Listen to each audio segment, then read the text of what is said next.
ছাই সমুদ্রে ভাসিয়ে দিই। ঠিক আছে, এটা তো হাদিস আপনারা জানেন, ওলামায়ে কেরাম যারা আছে।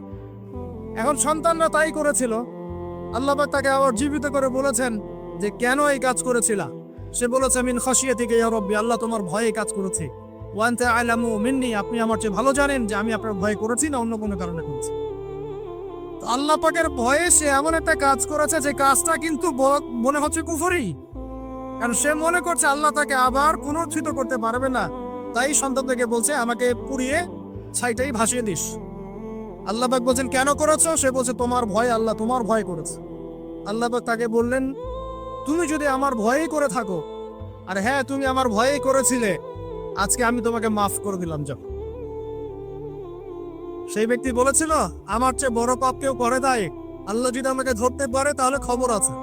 তার মানে তার ধারণা আল্লাহ তাকে ধরতে পারবে না, এটা কিন্তু কুফরি আকীদা। তারপরে আল্লাহ পাক তাকে কিন্তু মাফ করলেন। কেন?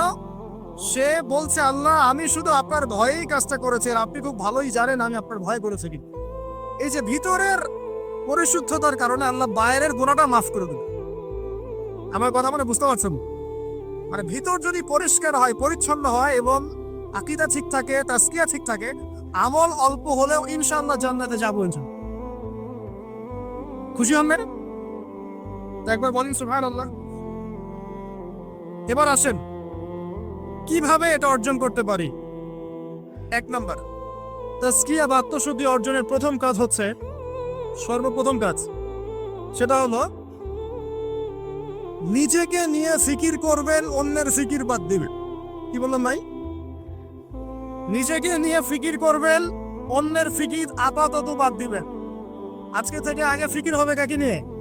নিজেকে নিয়ে। আমি দলিল দিচ্ছি, এমনি কথা বলছি না। আল্লাহ পাক বলছে সূরা মাইদা আয়াত নাম্বার 105, সূরা মাইদা আয়াত নাম্বার 105, আল্লাহ পাক বলেন ইয়া আইয়ুহাল্লাযীনা আমানু, হে মুমিনগণ, আলাইকুম আনফুসাকুম লা ইয়াদুররু মান দাল্লা ইন ইহতাদাইতুম ইলাল্লাহি মারজিউকুম জামিআন ফায়ুনাব্বিউকুম বিমা কুনতুম তা'মালুন।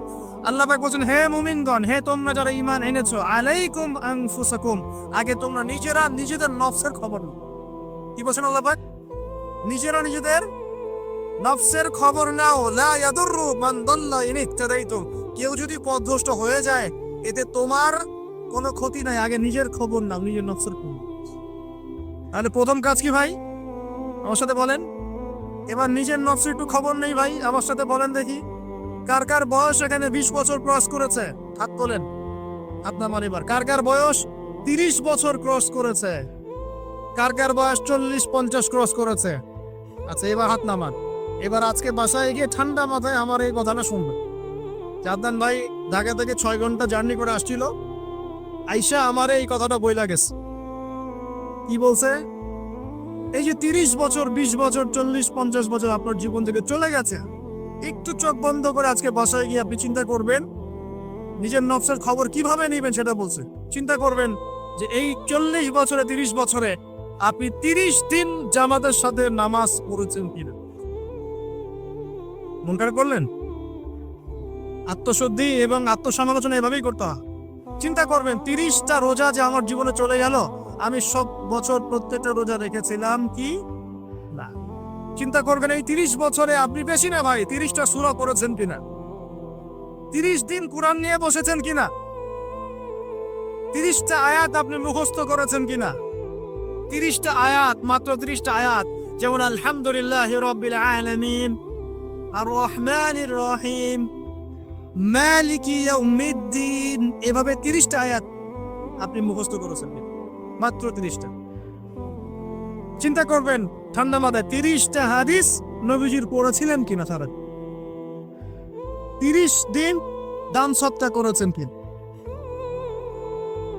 মানুষকে সৎ কাজে আদেশ করেছেন কিনা, একটু আল্লাহর রাস্তায় সময় দিয়েছিলেন কিনা, মানুষকে অসৎ কাজে বাধা দিয়েছিলেন কিনা, দিন প্রচারের জন্য কিছু একটা করেছিলেন কিনা, একটা বই লিখেছিলেন কিনা, একটা লেকচার দিয়েছিলেন কিনা, মিম্বরে দাঁড়িয়ে একটা খুতবা দিয়েছিলেন কিনা, একটা হালাকায় বসে মানুষকে কিছু ভালো নসিহত করেছিলেন কিনা, মিসকিনকে খাইয়েছিলেন কিনা, এতিমখানায় 30টা টাকা দান করেছিলেন কিনা, মসজিদ মাদ্রাসায় দিনের খেদমতের জন্য কিছু করেছিলেন কিনা।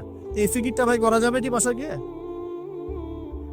আমি জানি হয়তোবা আল্লাহ না করুক, কিন্তু হয়তোবা বেশিরভাগ মানুষের উত্তর আসবে কি হ্যাঁ না না। এখন আমাকে বলেন সমাজ পরিবর্তন হবে কিভাবে বলেন? এই মানুষগুলোকে দিয়ে, এই অবস্থার এই মানুষগুলোকে দিয়ে? আপনার তাই মনে হয়? দেখেন ভাই, একটা কথা আমি আপনাকে বলে যাই, যে আমরা জীবন পেয়েছি একটা কথা ভাই, এরপর কোনো চান্স আসবে না। কথা সত্য না আমি বলি? এবং আমরা থাকতে চাই জান্নাতে। কোথায়? আমরা কোথায় যেতে চাই ভাই? এবার একটু আমার সাথে বলেন দেখি, সত্যি কি আপনার মনে হয়, সত্যি কি আমার আপনার মনে হয় যেভাবে জীবন যাপন করছি আমরা, এতে আমরা জান্নাতে যাব? অনেস্টলি কি আপনি বুকে হাত দিয়ে বলেন তো, আপনার কি সত্যি মনে হয় এই জীবন যাপনের মধ্য দিয়ে আমরা সত্যি জান্নাতে যেতে পারবো? ছেলেপেলে কিশোর গ্যাংয়ে যোগ দিচ্ছে, ছেলেপেলে টিকটক প্রজন্ম হয়ে গেছে, ছেলেপেলে মেয়েদের পিছনে আড্ডাবাজি করে টাঙ্কি মেরে বেড়ায়, ছেলেপেলে মেয়েদের সাথে ওপেন জেনা করছে, মেয়েরাও জেনা করছে। কিছু কিছু বদ মেয়ের স্বভাব এমন, সে চাচ্ছে যেন তার সাথে জেনা করা হোক।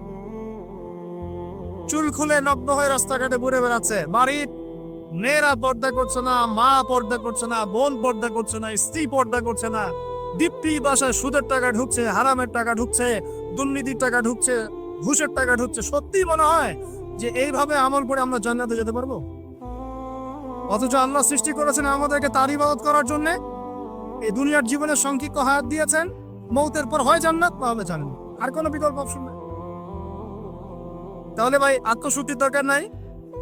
তাহলে আজকে বাসায় গিয়ে এই ফিকিরটা করা যাবে? আমিও করবো ইনশাল্লাহ, আপনিও করেন, আমি নিজেও করবো ইনশাল্লাহ, আপনিও করবেন, যে এই 30-40 বছর আমরা করলামটা কি? পারা যাবে ইনশাল্লাহ ভাই?